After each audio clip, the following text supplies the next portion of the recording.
नमस्कार. आजच्या या खास विश्लेषणामध्ये आपलं स्वागत आहे. आज आपण एका अशा प्रवासावर जाणार आहोत जो अक्षरशः थक्क करणारा आहे. आपण संगणकाची उत्क्रांती पाहणार आहोत.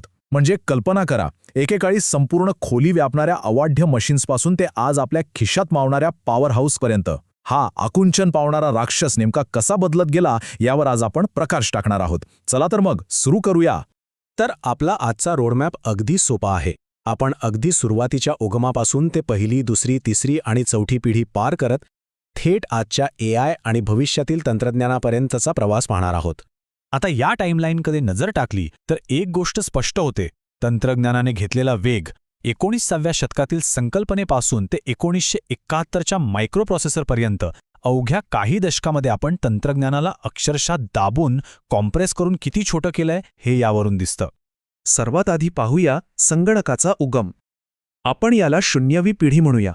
कारण या काळात विजेचा शोधही लागलेला नव्हता. हे आहेत सर चार्ल्स बॅबेज, ज्यांना आपण संगणकाचे जनक मानतो. 19व्या शतकात त्यांनी एका यांत्रिक संगणकाची म्हणजेच मेकॅनिकल कम्प्युटरची संकल्पना मांडली होती.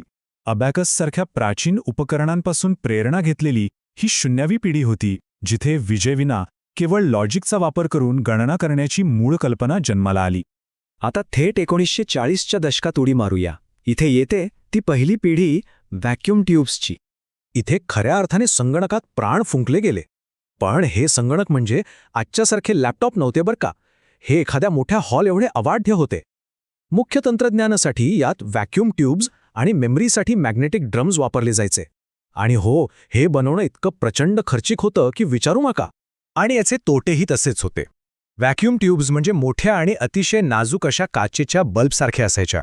त्यातून भयंकर उष्णता बाहेर पडायची, विजेचा वापरही अफाट व्हायचा आणि त्या वारंवार खराब व्हायच्या. म्हणजे एखादं काम पूर्ण करण्यापेक्षा ह्या मशीनची दुरुस्ती करणंच जास्त जिकरीचं काम होतं. सुदैवाने 1956च्या सुमारास एक मोठी क्रांती झाली. दुसरी पिढी, जिने ट्रान्झिस्टर आणले. या ट्रान्झिस्टरने हार्डवेअरचं जगच बदलून टाकलं. त्या मोठ्या, उष्ण आणि महागड्या व्हॅक्यूम ट्यूबची जागा आता या छोट्या ट्रान्झिस्टरने घेतली. हे अगदी लहान, खूप वेगवान आणि विजेची प्रचंड बचत करणारे होते. थोडक्यात सांगायचं तर विजेचा प्रचंड मोठा प्रवाह हाताळणाऱ्या एका अवाढ्य धरणातून आपण एका छोट्या पण अत्यंत अचूक काम करणाऱ्या नळाकडे वळलो होतो. यामुळे संगणक अधिक विश्वासार्ह बनले. यानंतर 1964मध्ये आली ती तिसरी पिढी इंटिग्रेटेड सर्किट्सची. आता इथे खऱ्या अर्थाने मिनिएचरायझेशन म्हणजे सर्व काही सूक्ष्म करण्याची जादू सुरू झाली. वेगवेगळ्या भागांना वायरींनी जोडण्याऐवजी शास्त्रज्ञांनी एका छोट्या सिलिकॉन चिपवर अनेक सूक्ष्म ट्रान्झिस्टर्स बसवले. यालाच आपण इंटिग्रेटेड सर्किट्स किंवा IC म्हणतो. याचा परिणाम संगणकाचा वेग आणि कार्यक्षमता अक्षरशः गगनाला भिडली. यातूनच पाया रचला गेला तो चौथ्या पिढीचा, म्हणजेच मायक्रोप्रोसेसर्सचा. आता ही झेप किती मोठी होती हे समजून घ्यायचं असेल तर एक साधं उदाहरण देतो. VLSI आणि ULSI सारख्या तंत्रज्ञानाने हजारो सर्किट्स एका छोट्या चिपवर बसवले. हे अगदी एखाद्या पूर्ण शहराचं विजेचं जाळे एका छोट्याशा मायक्रोचिपवर आणून बसवण्यासारखं होतं. हा एक अविश्वसनीय टप्पा होता. आणि हे चित्र तो बदल अगदी चपखलपणे दाखवतं. 1971च्या इंटेल 4004 सारख्या मायक्रोप्रोसेसरने खऱ्या अर्थाने पर्सनल कम्प्युटरचे योग आणले.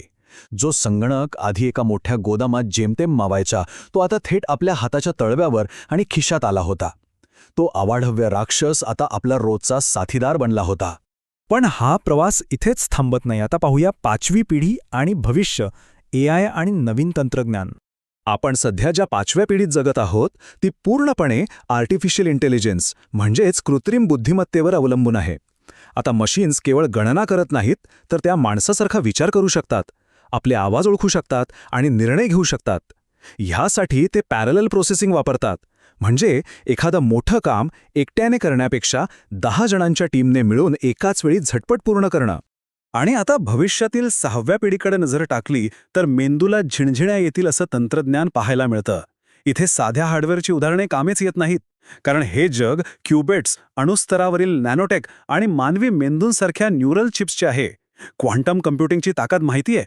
हे अगदी असं आहे की एखादं पुस्तक पान दर पान वाचण्याऐवजी संपूर्ण पुस्तक एकाच क्षणात वाचून काढणे. जे प्रश्न सोडवणे आजच शक्य वाटते ते उद्या प्रकाशाच्या वेगाने सुटणार आहेत. तर आपण खूप मोठी मजल मारली आहे. चला पाहूया ह्या प्रवासातील किती गोष्टी आपल्या लक्षात आहेत.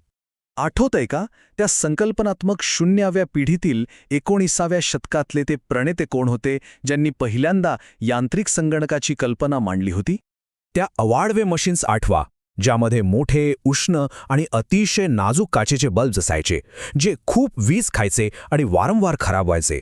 आजकाल आपल्या फोनमध्ये आणि लॅपटॉपमध्ये आपण जे तंत्रज्ञान वापरतो, जे माणसासारखा विचार करतं आणि नैसर्गिक भाषेतील विचार प्रक्रियेची नक्कल करतं, त्याचं नाव काय? आणि शेवटी एक विचार करण्यासारखी गोष्ट, जसजसे आपण सिलिकॉनचं युग मागे टाकत आहोत तसतसे प्रकाशाच्या वेगाने आणि अणूंच्या अत्यंत सूक्ष्म स्तरावर काम करणारे हे तंत्रज्ञान आपलं भविष्य कायमचं कसं बदलून टाकेल? तंत्रज्ञान जितकं सूक्ष्म होत चाललंय तितकंच ते अधिक शक्तिशाली कसं बनतंय, यावर नक्की विचार करा. आजच्या या विश्लेषणात सहभागी झाल्याबद्दल खूप खूप धन्यवाद.